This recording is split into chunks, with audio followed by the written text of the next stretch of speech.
Season 2 of First Marriage opens with familiar rhythms, late-night texts, clinking coffee mugs, and Georgie pacing barefoot in her apartment, half lost in thought, half dodging the ghosts of Season 1. Her failed first marriage is officially behind her, yet the emotional aftershocks still ripple through every scene. The season could have easily steered toward the expected, rekindled romance, a second chance with her ex, or a new, charming love interest entering stage left. But it doesn't, not entirely. Instead, First Marriage does something more daring. It builds its emotional foundation not on romantic entanglement but on a quieter, more radical connection: Georgie's relationship with herself. Yes, there's still drama. There's still the fast-talking best friend who wants her to get on dating apps, and there's the colleague-turned-crush who brings her coffee and a complicated look in episode 3. But what's unfolding beneath those moments? The soul of Season 2. Is Georgie starting to rebuild something she never really had before? Self-trust. Scene 1. Alone, not lonely. In the first episode of Season 2, Georgie moves into a new apartment, smaller, older, but hers. It's symbolic and intentional. The camera lingers on her face as she opens the front door alone. No moving truck, no celebratory champagne. Just her. She walks in with a cardboard box labeled Books and Regret. It's a little on the nose, but somehow, it works. There's a silence that follows, not heavy but clean. Georgie sets down the box, breathes, and smiles. Not a big smile, a tiny, flickering one that says, "This is scary, but I'm here." This sets the tone. Georgie isn't running toward or away from anyone else this season. She's trying, scene by scene, to stand with herself. Episode 3.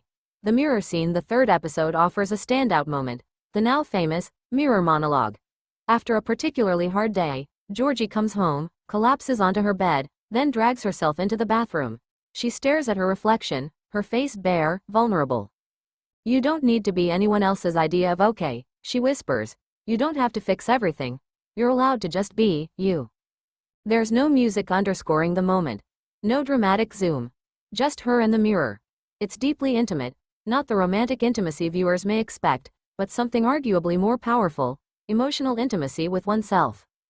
Enter the ex, but not as expected. Around episode 5, Georgie's ex-husband, Ryan, returns, not as a rekindled flame, but as a cautionary shadow. Their dynamic is different now. Less heated, more distant. He asks for coffee, she suggests a public park instead. He wants to talk, she listens, but carefully.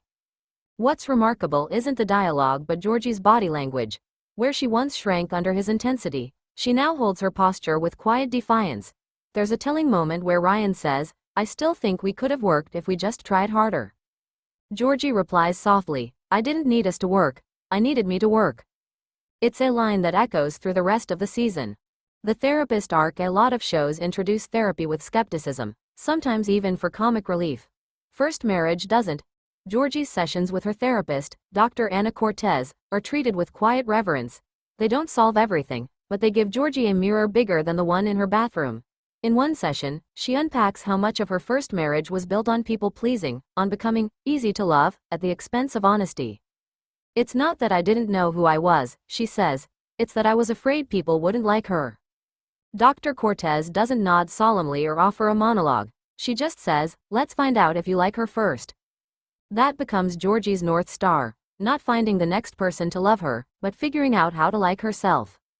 Rewriting romance. To be clear, there is a romantic interest in Season 2, Jesse, a softly sarcastic art teacher with a half-grown beard and a respect for silence. Their connection builds slowly, unusually so for a show that once thrived on whirlwind feelings. Georgie isn't rushing. She tells Jesse, "I like you, but I'm not folding myself into another version of someone else's story." And surprisingly, Jesse doesn't push back. He says, "I like the story you're writing." Still, the season doesn't make Jesse the endgame. It keeps the focus on Georgie's autonomy. Their scenes together are more about what she learns about herself in his company than whether he becomes her person. That shift in storytelling, romance as reflection, not salvation, feels refreshing. The sister episode, episode 8, offers a detour in the form of a family visit. Georgie's younger sister, May, comes to town, and the dynamic is messy, loaded with old wounds. May is newly engaged, relentlessly optimistic, and entirely unaware of Georgie's quiet reconstruction. They argue, of course, but then they connect, and through May, Georgie sees a younger version of herself, eager to be perfect, terrified of being alone. In a striking scene, Georgie says, "Don't be afraid to need yourself first. Everyone else is optional." May doesn't understand yet, but Georgie does, and that's enough. A new ending. The season finale doesn't offer a cliffhanger or a kiss. It offers Georgie walking alone into a bookstore, buying a journal, and sitting by the window to write. Not a memoir. Not a breakup story. Just notes to herself. The final voiceover, read from her journal, says, "I used to think love was something I had to earn. Now I think love is something I have to give, starting here, starting now, starting with me." Why it matters. What First Marriage does in season 2 is bold. It resists easy tropes. It leans into discomfort. It lets its lead character grow inward, not outward. Georgie's most important relationship isn't with a new man or even with an old friend. It's the one relationship she never truly built in season 1. The one with herself. It's a subtle rebellion in a genre that often tells women they're only whole when loved by someone else. Instead, Georgie, flawed, funny, and fiercely honest, learns to be loved by the person she wakes up as every morning. And that's the kind of story worth telling. Let me know if you'd like this adapted into a screenplay treatment or turned into a TV show pitch.